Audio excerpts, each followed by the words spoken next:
Boa noite, começamos mais um programa Cultura Livre e hoje a gente está aqui com o artista plástico Gervani de Paulo e com a Carolina Marcolio falando sobre um livro que traz a antologia crítica das obras de Gervani de Paula desde lá dos anos 80. Então aqui a gente consegue ver o que o artista fez e como do que ele se trata essas obras. A gente consegue ter um aprofundamento aqui com os estudos da Carolina e do William. E boa noite, Carolina, boa noite, Gervani. Boa noite. Boa noite, boa noite. Sejam bem-vindos no Cultura Livre, é uma honra ter você aqui, Gervani. É um artista que a gente admira muito, um artista que conseguiu quebrar as fronteiras, né, do seu estado e está no Brasil e no mundo. A gente fica muito feliz e é uma pessoa que representa a gente se sente representado e sente força, né, para continuar fazendo arte. É uma pessoa que abriu caminhos, abriu porta para outros artistas. Gratidão mesmo. Obrigado. Vamos falar então, Gervani, um pouquinho do início da sua carreira. Você começa lá nos anos 80, né? Conta pra gente um pouquinho como que foi começar a fazer arte nessa época. Se a gente fala de censura agora, imagina lá nos anos 80, como que era isso aqui na Cuiabá. Nos anos 80 eu já estava participando de uma mostra nacional, uma mostra muito importante que marcava o retorno da pintura, né? Uma mostra que tem o nome de Como Vai Você, Geração 80. Ela aconteceu no Rio de Janeiro e reuniu obras de artistas, 123 artistas, né? De várias regiões do Brasil. Mas eu, desde 76, 77, eu já havia tido os meus primeiros contatos primeiro com a pintura, né? E quem foi esse primeiro contato? Como que você começou a sentir interesse pela pintura? A gente está aqui em Cuiabá, né? Acho que isso é muito curioso, né, pra gente. Você é da região do Areaés, então a gente viu um desenvolver, né, aquela região toda, e você está bem no início disso tudo. Então como que foi ver a arte? Como que a arte plástica chegou até o Gervani? Então, nos meados dos anos 70, na época o governador Garcia Neto, né, ele percebeu que havia um vácuo muito grande no Estado, né, em geral, na questão cultural, né? E ele, junto com a sua esposa, a Maria Lígia Borges, eles desenvolveram uma série de ações artística cultural. Abriram um ateliê de pintura, casa do artesão, Pinacoteca do Estado, Salão Jovem Arte. Eu tinha, na época, 16 anos, 17 anos, fiquei sabendo da existência do Ateliê Livre, né? E logo que eu fiquei sabendo, corri para lá. Ele funcionava no Palácio da Instrução, onde funciona hoje a Biblioteca Estadual. E quem eu encontrei lá, o saudoso amigo Adir Sodré, Benedito Nunes, Carlos Lopes, Oswaldina Santos, né? E tínhamos lá uma pessoa bastante interessante, a pintora Dalva de Barros, que era a orientadora de pintura. E com ela a gente aprendeu, né, os primeiros traços, teve os primeiros contatos com tinta, pincéis, né? Foi um encontro maravilhoso. Eu, desde então, entrei de corpo e alma nas artes, né? E não lembro de que eu dei trégua, né? Desde então, o trabalho, levei muito a sério, aliás, ainda levo muito a sério o meu trabalho, né? E estou aí, né? Uma luta diária, né, para poder criar e também para poder sobreviver, né? É isso. E a gente percebe, Gervani, que a sua arte ela tem várias transições, né? Pintura, performance, instalações. Como que isso foi? Como que você foi seguindo essas transições? Elas aconteceram naturalmente? Como foi isso? Olha, acontece, a arte é igual à vida, a vida muda, a arte muda também, né? a Universidade Federal de Mato Grosso também, ela, junto com o Estado, ela desenvolveu várias ações culturais. Uma delas era trazer artistas de outras regiões do Brasil para exporem seus trabalhos aqui, né? Por exemplo, o Cildo Meirelles, artista muito importante, passou por aqui, Rubens Gersma, o Tunga, e isso serviu de laboratório para nós, jovens candidatos a artistas, né? E também com o tempo, eu saí da adolescência, fui tornando adulto, né? Me interessei também por outras modalidades das artes, né? Que é o caso da performance, dos objetos, das instalações. E hoje a minha arte ela está situada exatamente nessas modalidades: pintura, desenho, objeto e instalação. O tema que pede em que formato ele vai se materializar. Se vai ser um desenho, se vai ser uma pintura, ou se vai ser uma instalação, ou também pode ser tudo ao mesmo tempo. Ah, muito interessante. E aí, Carolina, você junto com o William, né, e com a professora Magna também, com a Magna, é isso? Resolvem fazer essa antologia crítica do trabalho do Gervani, contemplado pela Lei Aldir Blanc, né, Mestres da Cultura. Como é que foi fazer esse apanhado todo aqui do Gervani? O livro ele é algo que está sendo construído já faz tempo, né? Uhum. Essa reunião de textos, essa pesquisa.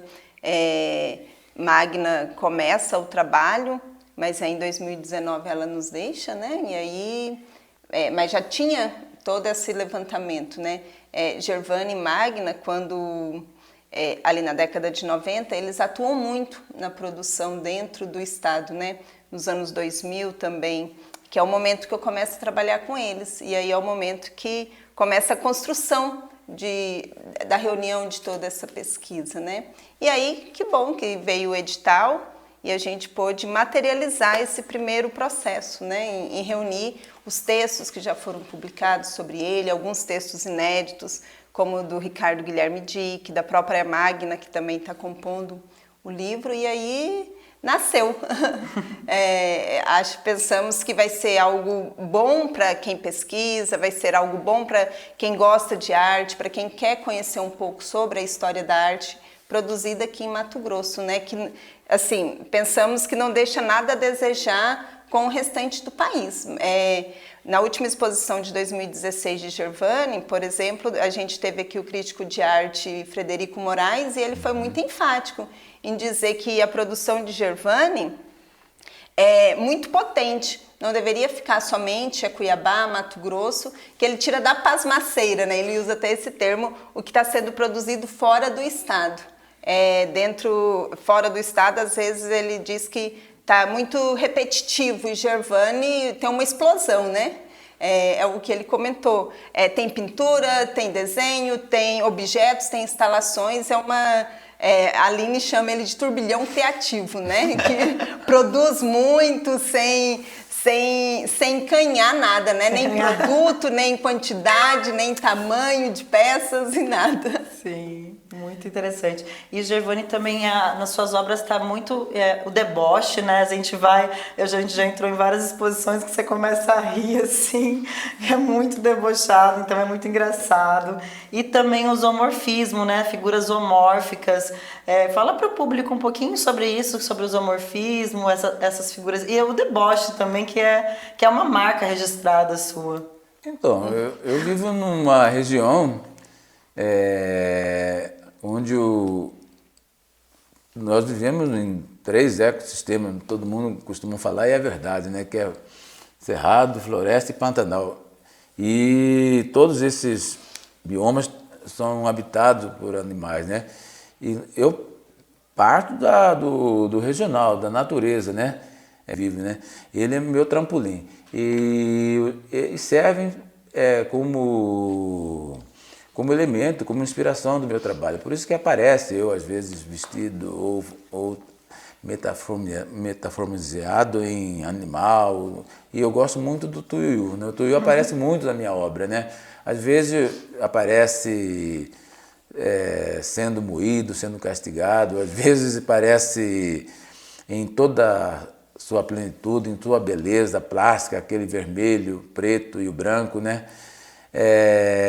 A minha arte tem essa pegada do deboche, da sátira, né? Porque faz parte do meu humor, né? Eu sou um homem de humor revigorado, de bom humor. Eu não faço trabalhos para puxar ninguém para baixo. Por mais que ele questiona assuntos pesados relacionados à política, à corrupção, tráfico de drogas, ele sempre levanta as pessoas, né? E o papel é isso, porque a arte é o que manda nela, na verdade, não é nem o argumento temático, o argumento é apenas um pretexto. O que manda nela, sim, são a textura, a forma, a cadência pesa mais que o significado da obra. Isso é a verdade. É verdade. Inclusive, essa de drogas, a gente teve uma obra sua recentemente, né? Que era do Tuiu sendo moído e virando pó. E aí tinha os narizes cheirando esse pó. E aí foi uma obra que foi censurada, foi isso? Foi tirada da exposição. Não é a primeira vez que ocorre isso, né? Já ocorre, a gente já está preparado, né, para isso, né, Carol, né? Porque ela também tem esse propósito. A gente já sabe que vai acontecer, mas quando acontece a gente também leva um susto, não achava que ia ser tanto assim, né? A gente fica frustrado, porque na verdade a gente quer comunicar com o público, quer provocar o espectador, né? Tirar ele da passividade de espectador e trazer ele para ser cúmplice da obra. E aí quando você vê a obra sendo retirada, a princípio você acha bom, mas no fundo você sai frustrado, um pouco triste, né? Você viver numa cidade, né? Nascer nela, trabalhar duramente para ela e nem poder mostrar seu trabalho, né? Isso você falou tudo. A gente fica até sem palavras. Não tem palavra que caiba aí, né? Às vezes... Porque a obra, ela... enquanto está dentro do meu ateliê, ela não é nada, né? Ela só vai virar arte quando ela começar a contracenar com o olhar do espectador. E isso acontece também com a literatura, né? O texto só é texto depois que é lido, né? E a obra de arte, mesma coisa. Enquanto ela não enfrentar o olhar do público, ela não é nada, né? E às vezes o público compreende errado, né? Acha que é uma apologia. Na verdade, não é uma apologia, é uma crítica, né? Uma coisa de fazer, e é isso, é certo, não é? E aí, às vezes, compreende errado a hora que sai... No caso da obra que foi retirada da exposição, foi exatamente isso. Acharam que eu estava fazendo apologia ao uso da droga. Logo eu, que nunca fumei nenhum cigarro de maconha. Olha só. Tem a outra que é droga de arte também, né? Então, isso. Ela está sempre muito presente nos seus trabalhos, muito pelo contrário, né? Falando... e aí a gente também tem quem matou Marielle, né? Então tem muitos temas políticos, né? Você observa a obra, ela está muito ligada às questões regional também, a minha questão afrodescendente também, sou um artista, não há como negar, está na flor da pele, sou um artista negro, né? É claro. Mas ela também universalizou, ela nacionalizou, ela tem interesse para os assuntos que ocorrem no Brasil e no mundo, né? Mesmo morando aqui, né? É interessante, a gente precisa, né, essa troca, né? A arte, ela não é de um lugar, a arte ela é de uma população, a arte é de um todo. Então isso que você fala, o Gervânio, os artistas daqui, eles não são artistas daqui, eles são artistas, né? Que nasceram aqui e escolheram nascer aqui, que bom, né? Sim. Porque grandes artistas, né, nos anos 70, eles não ficavam na região, todos iam para o eixo Rio-São Paulo, tanto atores, escritores. Drummond não ficou em Minas, né? Caetano não ficou na Bahia, né? Todos saíram da sua cidade e nós estamos aqui, né? Eu costumo dizer, Carol, na verdade foi ela que percebeu que nós estamos ajudando o Mato Grossense e o Cuiabano a gostar de arte, né? Porque até então, na parede das pessoas aqui de Cuiabá, você só via folhinhas que eles ganhavam em farmácias de brinde quando iam comprar remédio para dores, né? Ou para outras enfermidades, né? E levavam folhinhas, e essa folhinha eles levavam para a casa de moldura e colocavam na parede da sua casa. Hoje eles não precisam mais, né? Porque nós temos um núcleo de artistas aqui que produzem obras de grande valor, grande qualidade estética, temática. E então a gente, além de fazer esse trabalho, tem colaborado para o desenvolvimento do olhar dos mato-grossenses e dos cuiabanos. Com certeza, formando o público, Formando né? o público, né? A arte, ela não tem essa pretensão de mudar o mundo, né? Como muitos imaginam, né? Mas ela tem um papel bastante importante, ela humaniza as pessoas, né? Humaniza a cidade, né? Uma cidade que não tem artista, não tem museu, parece que é uma cidade, mesmo que uma casa que não tem espelho, né? Uma casa sem identidade, né? Sem identidade, exatamente. Um povo sem arte é sem identidade mesmo. A gente não sabe qual que é a nossa identidade. E a gente fica assim, sem palavras para dizer o que você traz, o que você transforma nessa cidade, sabe, Gervani? O seu papel aqui dentro. Que bom que você escolheu nascer em Cuiabá, que bom que a gente tem a honra de ter o seu trabalho aqui, porque sem palavras para dizer o tamanho da mudança que gera, sabe? É isso que você fala, que a gente começa quando você entra numa exposição sua e dos outros grandes artistas, a gente troca com essas obras, você participa, você tá lá, você interage com as obras. E elas são extremamente importantes porque elas trazem debates atuais também, elas trazem o que está acontecendo no nosso país, no mundo, e isso também é importante. Como a gente consegue se comunicar através da arte, né? A comunicação que ela traz. E aí a gente combina aqui nesse livro, né? No livro tem texto do professor Laudenir, que ele também comenta sobre isso, né? Do Gervani ser esse professor. Onde ele convida outros artistas para participar. Tem muitas obras dele que... E aí, não só artistas, o meu trabalho agora, uma grande parcela dela, eu envolvo outros artistas, envolvo carpinteiros, serralheiros, principalmente aqui do Araés, aqui do Quilombo, bairro que eu nasci, né?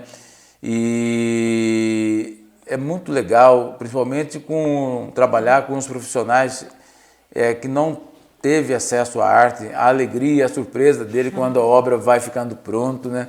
Eles se emocionam, eles riem, é legal trabalhar em grupo. E também eu trabalho com outros colegas, eu elaboro obras que a presença de outros artistas, né? Sempre eu estou convidando o Carlos Lopes, convidei muito o Benedito Nunes, o Vandermelo, o Valcides, esses dois são de Rondonópolis, a participarem de obras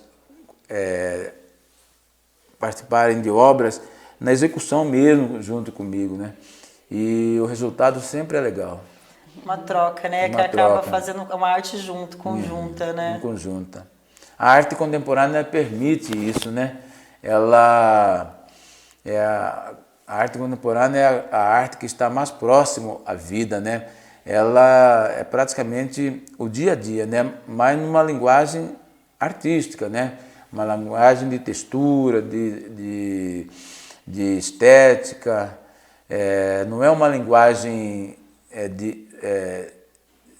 só de informação, uma linguagem jornalística. Pelo contrário, uma linguagem de textura, forma e estética, né? Uma linguagem para todos. Uma linguagem artística. E as artes visuais, a contemporânea, o bacana dela é que o teatro está dentro dela também, a poesia, a música, todas essas linguagens, a arte contemporânea utiliza, né? A gente fala de... Por isso que a arte contemporânea, a cada dia, ela se renova. A cada instante surge uma coisa nova, porque ela é uma arte, ela é sem pudor, entende? Ela não tem pudor, né? A arte é para quem não tem medo, né? A arte é para quem não tem medo, né? Para quem não tem medo, de arrastar o sofá porque o quadro é muito grande, né? Para quem não tem medo da cor, né? Para quem não tem medo do tema, para quem não tem medo da morte. Né? É isso. E aí a gente tem... Quem quer adquirir esse livro, ele vai estar disponível? Como que a gente faz para acessar o livro, Carolina? Bacana. Dia 14, terça é o lançamento e vai ficar à disposição durante um mês lá na Galeria Artaud. Porém, caso nesse período não for possível, a gente também vai continuar com ele, né? É só ligar para a gente, né? Que a gente está... Via mídias sociais, né? Na verdade, acaba que todo mundo conhece Gervani, então é só entrar em contato que a gente envia para fora, a gente já está com uma lista grande de pessoas de fora do estado que tem interesse, que vai estar mandando, aqui da região centro-oeste, da sudeste também, vai estar chegando o livro. Muito interessante. Esse livro precisa estar na MT Escola de Teatro também, para servir de pesquisa sim. lá para os estudantes. Vai estar lá, com Temos certeza. Uma biblioteca lá. Não, então ele vai chegar lá. Esses espaços dentro do estado que ainda estão em funcionamento, MT Escola de Teatro, por exemplo, Casa das Pretas, são espaços que também vão estar recebendo, que é isso, né? É um objeto de estudo, é para contribuir, né? É para somar, para poder ter, não como inspiração, mas como referência, né? Alguém que está produzindo há tempos dentro do estado e que passeia aí por diversos temas, por diversas técnicas, né? Como o Gervani mesmo colocou. E diversos tempos também, né? Uma mudança dos tempos. Os tempos vêm mudando e a arte do Gervani vem transicionando, né? Então a gente vê essa transição aí. Aí você vê o quanto transiciona, que é a hora que onde Gervani é chamado para participar fora do estado, né? Ele foi para o Panorama de Arte, então é um espaço nacional que diz o que está sendo produzido, né? Então, assim, se fica só aqui, não circula. E quando você circula, Gervani é muito bem recebido fora também, né? Não só aqui dentro do estado, mas fora do estado, as pessoas gostam muito do trabalho dele, da pesquisa. Como não gostar, né? É difícil, né, Gervani? Gervani, muito obrigada, Carolina. Fiquei muito feliz de receber vocês aqui, de poder estar falando do livro e a gente já está aguardando então o lançamento. Após o lançamento, entre em contato com o Gervani, com a Carolina, com o William e vale muito a pena ter isso aqui. Além de ser a história do Gervani aí por quase 40 anos, a gente também tem a história do Mato Grosso, de Cuiabá, contada aqui na visão do artista Gervani de Paula, né? Isso mesmo. Nós que agradecemos, né? Aproveitar a oportunidade, convidar toda a população, os amigos, os artistas, né? Que eu vou estar lá amanhã, na porta da galeria, esperando todos vocês lá. 19 horas, 19 horas. 19 horas. Isso. É isso, gente. Muito obrigada. E fique com a gente logo, logo. Tem Sandro Lucozzi aqui no segundo bloco do Cultura Livre. Até mais.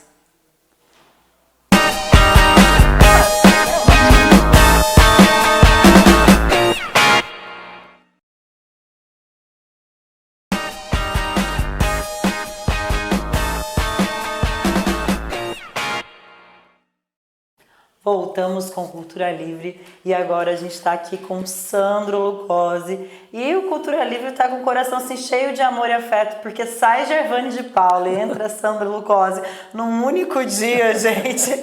Olha, esse programa tá bombando hoje. Seja bem-vindo, Sandro, boa noite. Boa noite a todos que nos assistem. Estou muito feliz, muito grato por compartilhar aqui a nossa estrada. A gente que tá feliz, Sandro, porque você é assim como o Gervani, eu falei para ele que é uma pessoa que abre portas para muita gente fazer arte. O Sandro é uma pessoa que veio e vem abrindo portas para fazer arte, para pensar arte, para viver de arte, né? Como diz o Gervano, a arte é para quem não tem medo, né? É isso. A arte é que eu mato. A arte é que eu mato. Exatamente. E Sandro, conta um pouquinho pra gente a sua história com o Teatro Mosaico, né? Lá que você começa a fazer acontecer a cena artística aqui, em especial na nossa capital, Cuiabá. Bom, eu sou daqui do interior de Mato Grosso, né? Sou de Poxoréu Eu sou filho de poconeano com cearense e a minha raiz é mato-grossense. E em 95, que é quando eu já sabia que eu queria fazer teatro, nós não tínhamos oportunidades aqui nem nas adjacências. Você tinha que ir para o Sudeste, enfim, talvez mais perto daqui seria Brasília, se quisesse estudar cinema. E aí eu fui para o Rio, em 95, fiquei 10 anos no Rio, onde é a minha formação, fiz uma escola de artes cênicas, né, na Unirio, e aí na virada aí de 2000 para 2001 é quando eu já tenho uma história ali e volto para Mato Grosso. E trago na bagagem a produção, enfim, do primeiro espetáculo do Teatro Mosaico, que é o Muito Barulho por Nada. E aqui a gente se encontrou, muita gente bacana, né? Ali naquele início do Mosaico, Alice de Oliveira, Manon, enfim, Vinícius, né? O próprio Rosano, que está hoje no cinema.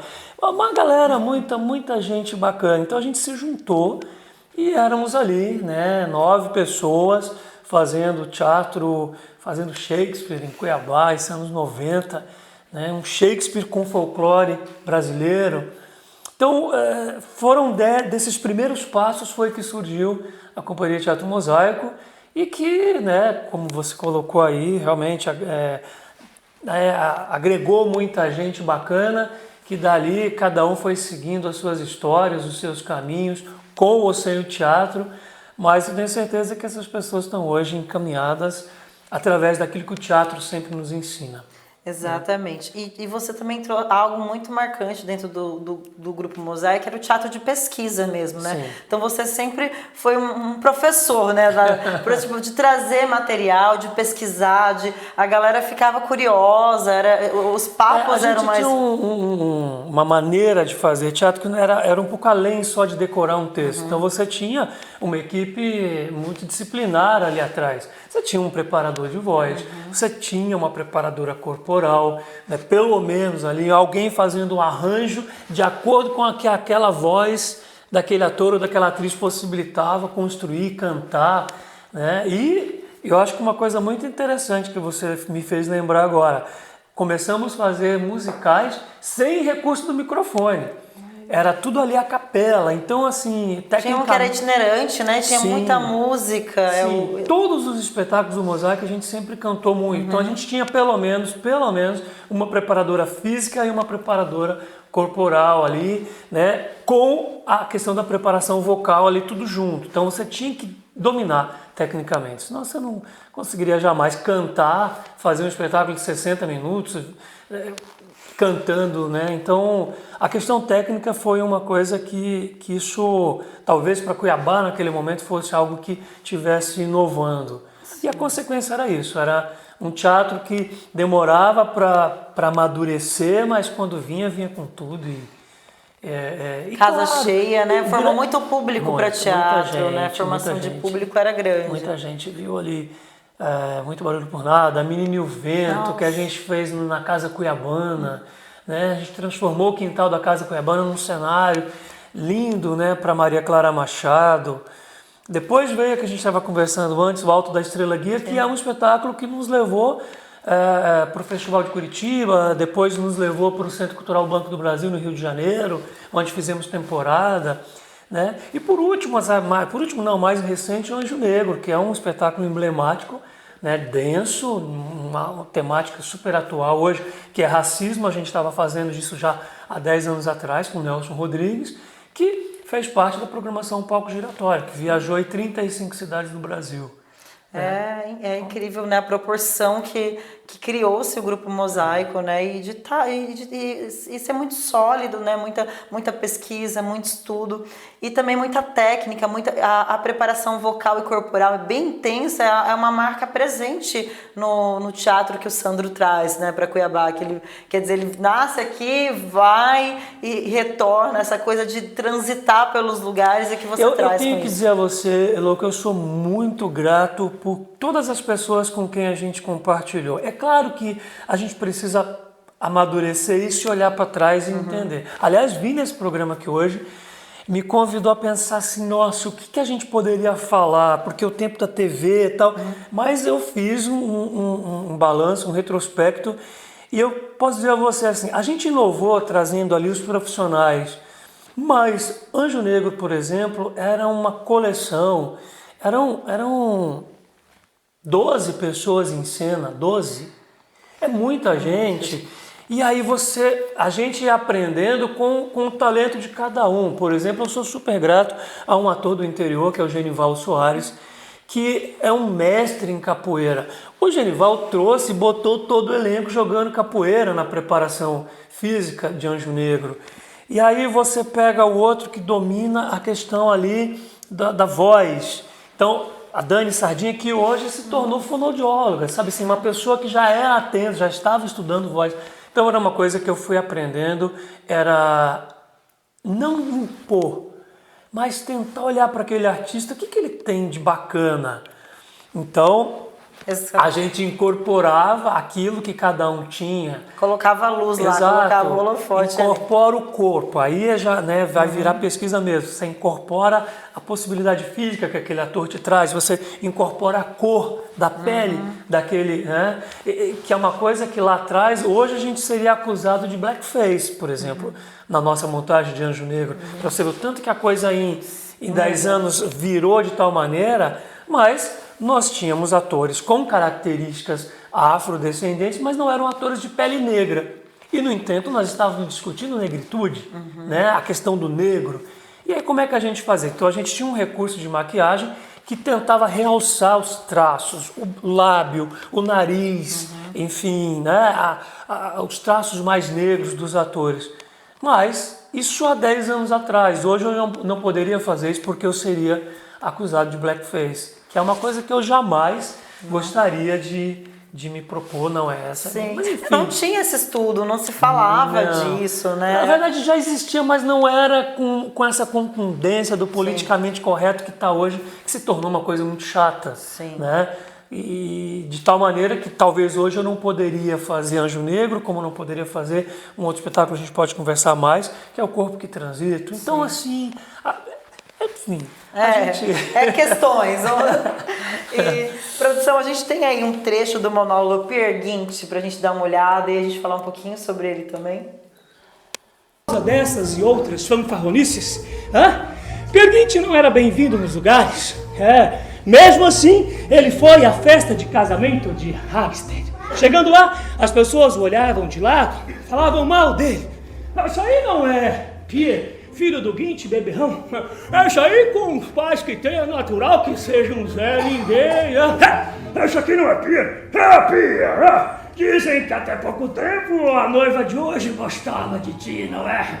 Não fica triste, rapaz. Daqui a pouco você arruma uma outra noiva à altura dos rasgos dos teus casacos. Até logo. Que horror, meninas. Se ele falar com vocês, virem as costas para ele, sim. Que horror. E era assim, em todas as rodas aonde ele chegava, todas as pessoas esquivavam, até que chega na festa 3 convidados, mais precisamente pai, mãe e filha. Peer Gynt se dirige diretamente ao pai. Eu poderia dançar com a sua filha? Claro, com muito prazer, meu filho. Mas primeiro temos que cumprimentar os donos da casa, sim, os noivos. E o casal vira-se indo procurar os anfitriões. A filha sorri para ele. Ele fica entusiasmado. Peer Gynt. E ela devolve com aceno. Salvei. Peer Gynt fica hipnotizado. Ele só se move quando alguém bate em seu ombro. É o noivo que, vendo ele ali, vai conversar. Peer, você por aqui, rapaz. Que bom. Peer, eu sei que você é capaz de convencer as pessoas mais difíceis. Minha noiva tá lá dentro do celeiro, não sai de lá, uma mula empacada, não sai de lá por nada, me ajuda. No meio desse lugar, Dovre é o rei da montanha, e a sua filha, a princesa, está perdidamente apaixonada por ele. ela arma uma emboscada a fim de que Peer Gynt seja obrigado a casar com ela. Então, o seu futuro sogro, o rei de Dovre, chama Peer Gynt para impor-lhe as condições do casamento. Rapaz, se achegue, Peer Gynt, hein? Primeiro, para fazer parte da família real de Dovre, primeiro, comece por abandonar essas suas roupas de cristão. Mas eu terei que abandonar a minha fé, majestade? Não! A fé não! A fé é artigo de primeira necessidade. Contanto que você se pareça conosco, hã?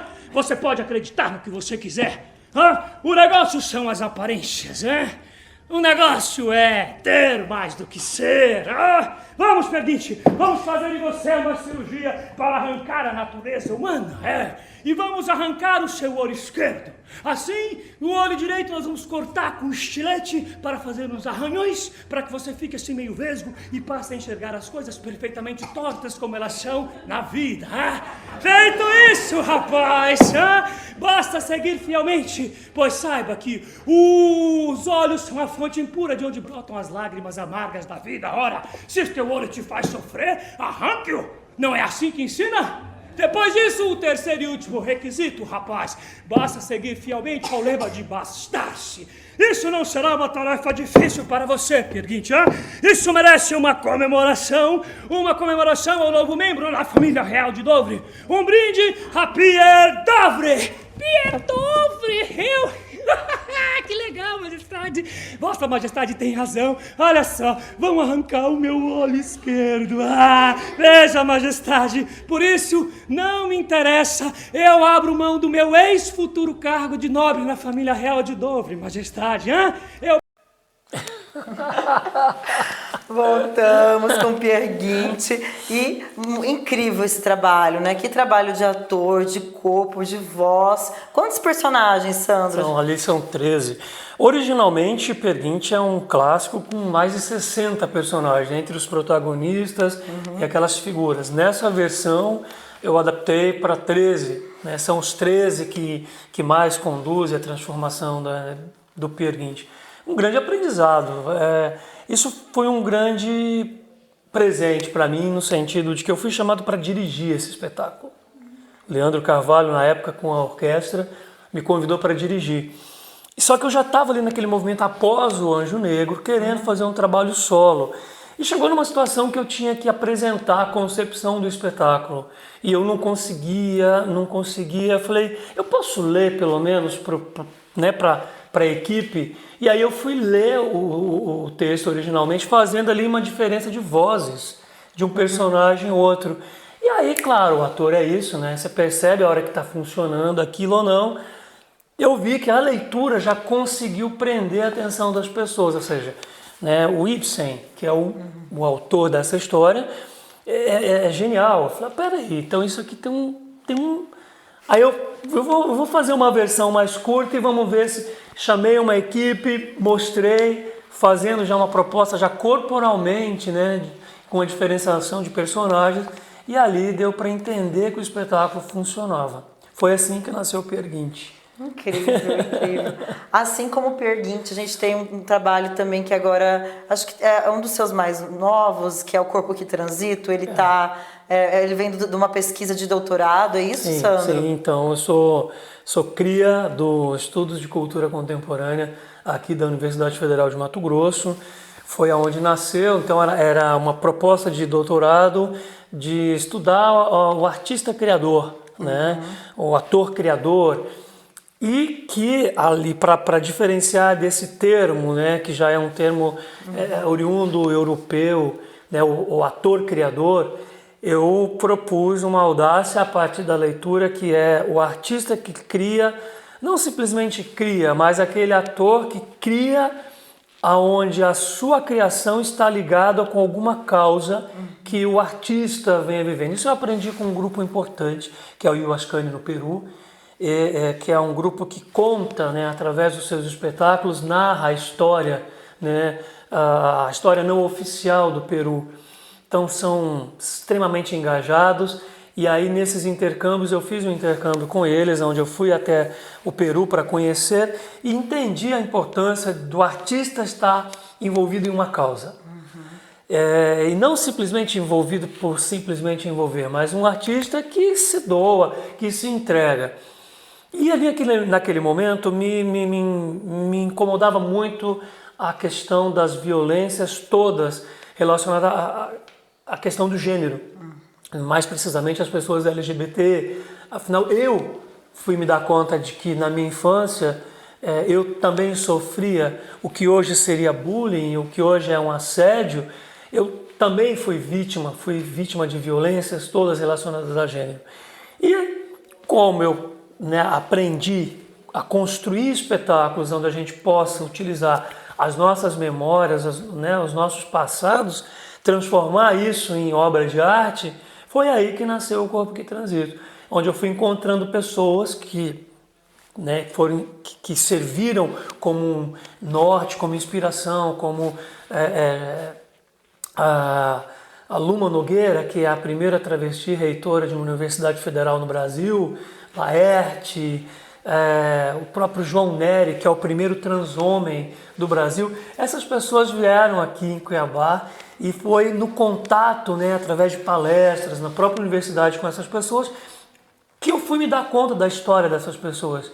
E aí eu falava, não basta só contar a história de cada um deles. Como é que eu posso construir um espetáculo que esteja em comum aquilo que todas essas pessoas... E o comum era a violência que essas pessoas viveram, que eu cruzei junto com as violências que eu também vivi, enfim, e não vai de muito tempo. E isso virou uma potência, virou o Corpo que Transito, que surgiu enquanto eu estava fazendo parte do doutorado, no meu sanduíche em Portugal, e numa sala de ensaio com outro artista nordestino, o Gero, que também fazia doutorado lá na Universidade do Porto, começamos a criar livremente. E surgiu o Corpo que Transito, que depois, quando eu volto para o Brasil para concluir a tese, vão entrando outras histórias, vão aparecendo situações que, à medida que a gente mostra para experimenta num lugar ou outro, vão aparecendo feedbacks. Uma das coisas que eu jamais vou esquecer de Corpo que me Transito é o depoimento de um pai. Aqui em Cuiabá eu estava numa apresentação que era um mês de celebração como esse, que estamos no mês do orgulho, enfim, da diversidade. E um pai, quando acabou a apresentação, ele veio me dizer, olha, isso tudo que eu vi você fazer agora em cena foi o que eu vi o meu filho, a batalha do meu filho por ser homossexual e as lutas que ele travou ao longo de toda a sua vida.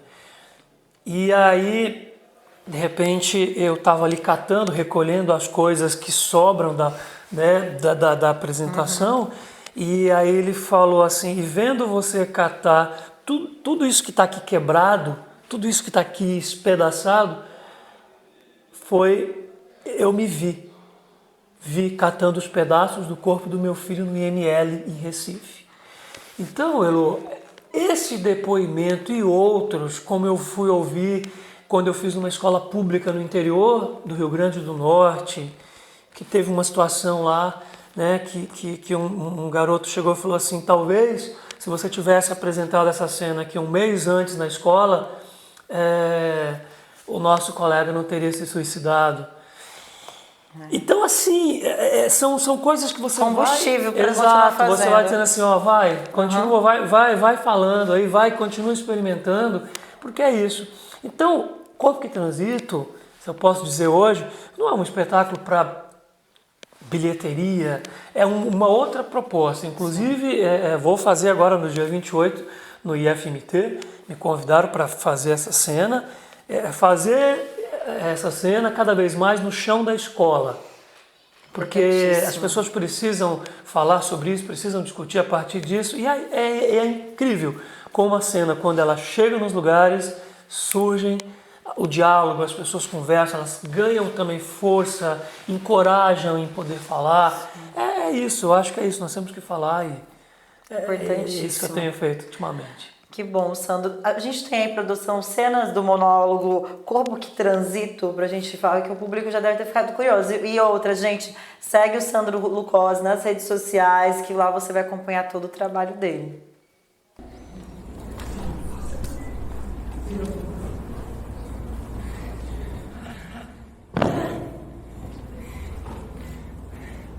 Vocês já brincaram? Todo mundo já brincou? Não? Já, você? Vocês já brincaram? Vocês já brincaram, não? Mas sabe o que é? Hã? Você já brincou? Não? Só aqui, só eu e ele. Não. Isso é brincadeira de menino e brincadeira de menina.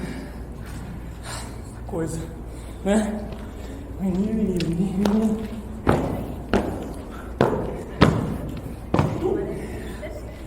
Depois dessa, o que eu mais gostava de brincar era de pular elástico. Era craque. Diz que eram só as meninas que eram pra brincar. Eu, ó, era mais craque que as meninas pulando elástico.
Sandro Lucose, corpo que transito. E como transita, né? Todos os corpos transitam. Então, como que esse corpo transita? É incrível a gente ver esse trânsito, né, ali.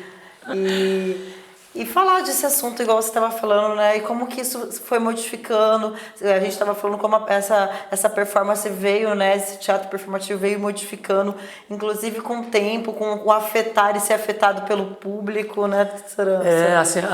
E surgiu, né? Como eu estava explicando, antes eu começava com o desenho ali já pronto, daquele, né? Hoje as pessoas elas interagem com a cena, porque aí eu peço para alguém me desenhar, então a pessoa ela desenha, ela idealiza, aí outras pessoas sugerem, escrevem coisas, né, para poder chegar naquele ápice ali de romper com isso. E é interessante, eu tenho aprendido muito, é uma surpresa, é um percurso, é uma cena performativa, tem um caminho a ser desenvolvido e aquilo chega num determinado momento que a gente não sabe onde é que vai dar, mas assim, funciona. Mas tem dado muito resultado, né? Tem dado vontade de continuar e o trabalho é incrível mesmo. E Sandro, a gente também, dessa coisa de ser afetado, a gente fala de Cartas ao Meu Pai também, que é algo que te volta para o Pantanal, que também traz esse ativismo que é muito presente também. Hoje a gente fala do Sandro, a gente já conecta com o ativismo em prol do Pantanal. Então a gente vê como você está lá militando pela causa e ajudando, né? Fazendo a coisa acontecer, mesmo colocando a mão na massa, né? Então, foi aí, nesse lugar, que eu... Esse é o meu pai, é uma das últimas imagens do meu pai vivo, né? O meu pai vai falecer em 2017 e ali foi uma forma que eu tinha de tentar fazer essa conexão com meu pai, porque meu pai nasceu no Pantanal e ele sempre, né, estudou no Pantanal e ele sai do Pantanal para exatamente servir o exército.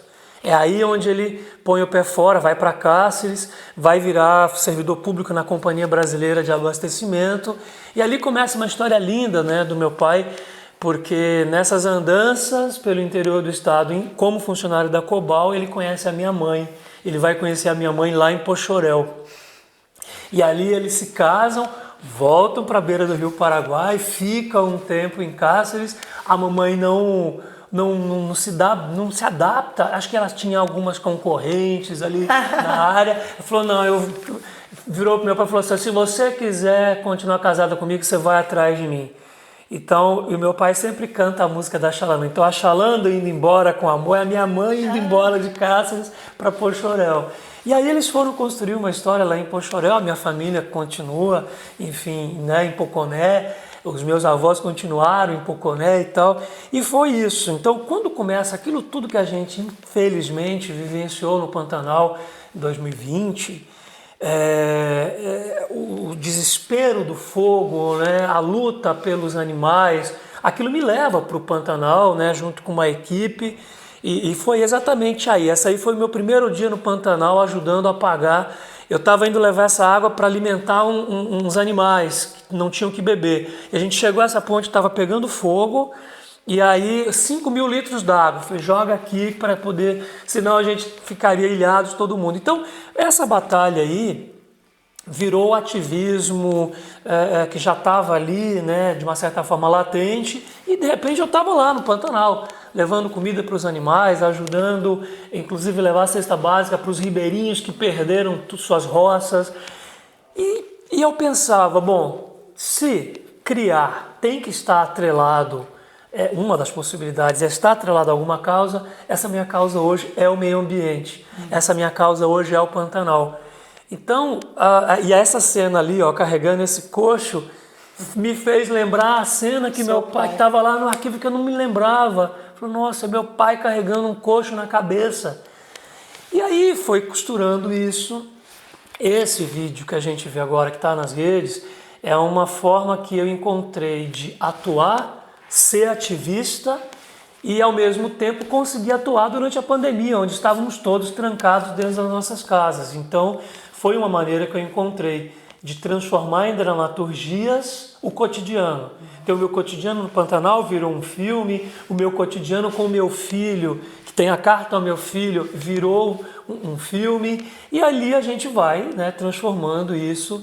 E foi exatamente, né, nessa lida com o Pantanal que repercutiu de uma certa forma nas redes sociais e que os olheiros do projeto Poesia que Transforma me descobriram inclusive algumas outras coisas, né, que eu tinha em comum com o Braulio Bessa.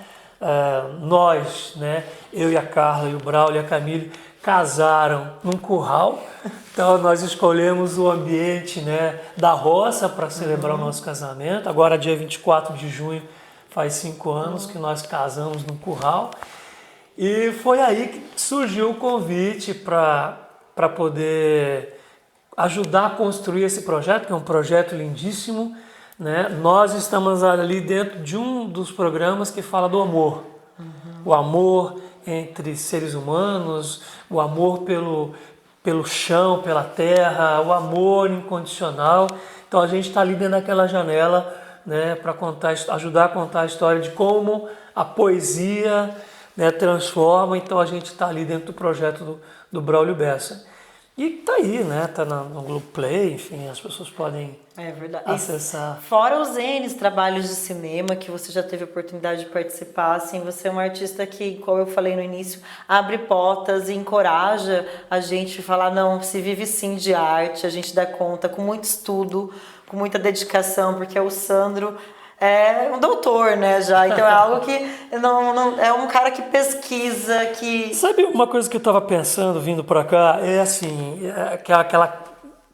aquele bordão que todo mundo fala, né? Todo mundo só vê os goles que a gente toma, não vê os tombos, né? Exatamente. Tem muita coisa, Elô, tem muita produção que rolou aqui que eu gostaria muito de ter feito. Tem coisas que eu paguei mesmo, assim, sabe? Assim, eu abri mão do meu cachê só porque eu queria, né, tá ali naquela produção. Por exemplo, tinha uma produção do clipe, né, do Agave, que me chamou para fazer um personagem polêmico, né, altamente fascista, que usa a camisa da seleção brasileira, que toma café da manhã com uma arma em cima da mesa. Um personagem super desafiador que está longe, né, daquilo que é o Sandro na sua vida real. E, no entanto, é uma produção pequena. Falei, ó, Gavi, pega esse meu cachê aí, bota, né, para poder impulsionar o clipe, enfim, quer que se faz, paga alguém que está ganhando menos. Então é na parceria, eu acho que é assim. Então tem coisas que eu pedi muito para fazer e que não fui aprovado. Sim. Muitos trabalhos em Cuiabá eu não passei nos testes, né? Gostaria de ter feito muito, mas em compensação fiz um filme, né, da Luísa Lamar, que eu implorei para fazer e consegui. Eu contraceno com nada mais, nada menos que Randy. Então, a imagem de Randy no cinema tá ali contracenando comigo, me dando uma surra de tomate, sabe assim, ela, né, joga uma caixa de tomate em mim ali em cena. Coisas, são trabalhos incríveis. E o próprio trabalho, né, do Perseu Azul, que é os Dois Bois, onde eu fui convidado para fazer um personagem super desafiador de tudo que eu já fiz na minha vida, porque eu fiz um personagem que historicamente, ali na cronologia, ele era um personagem que teria 30 anos mais do que eu. E de repente eles fizeram uma mudança no roteiro e eu estava ali fazendo um personagem contundente, né? Um fazendeiro, criminoso, matador e tal. Então, que foi um trabalho incrível, também filmado durante, né, o período de estiagem no Pantanal. Então, um trabalho que foi muito, muito gratificante lidar com toda aquela equipe, né, comandada ali pelo Perseu, a Oz, contracenando diretamente comigo, onde eu faço o pai dela e tal. E tem um trabalho aí no cinema que eu tô assim ansioso para ver, não vi nada dele, que é o Anel de Eva, do Flair Barradas, também filmado aqui nas imediações do Pantanal. É uma história que fala sobre nazismo no determinado período aqui no Pantanal. Então a gente tem bastante coisa. Tem muita coisa, Sandro. Sandro, que pena que a gente não tem mais tempo para falar mais, porque assim, o Sandro é uma enciclopédia, assim, né, de tanta coisa para se falar, para se dizer. Mas gratidão, Sandro, a gente é fã do seu trabalho, a gente está muito feliz assim de você estar aqui, desse privilégio de estar conversando com você, de ver você fazendo arte, de estar sendo afetado pela sua arte. Parabéns, continue. Olha, por favor, não pare nunca. Eu não podia terminar esse programa sem falar uma única coisa que eu acho que vai ser especial para você. Eu nunca vou esquecer de você fazendo o livro de Jó, naquela cela lá na igreja Bom Despacho. Para mim é uma das cenas marcantes daquilo que eu consegui ver você fazendo. E não vou esquecer também de Gustavo fazendo Shakespeare no Horto, enfim, depois fazendo Água, se eu não estou enganado, no Porto. E vocês são duas pessoas muito especiais e vocês dois só me reforçam mais uma vez o como o teatro faz e nos potencializa a estar aqui nesse lugar, fazendo o que nós estamos fazendo aqui agora. Com certeza foi o teatro que trouxe vocês para esse lugar e dá sustância e dá essa sustância toda que vocês. Então eu só tenho a desejar vida longa a esse programa, imensamente gratidão por esse espaço. A gente que fica aqui com o coração cheio de amor, finalizar esse programa com esse querido Sandro Lucchesi. Acompanhe o Sandro nas redes sociais, no YouTube tem os trabalhos dele, tem muita coisa bacana, galera. E logo, logo tem surpresas aí, ó, tem coisa vindo, ó. Fica ligado. Até mais, gente. Muito obrigada.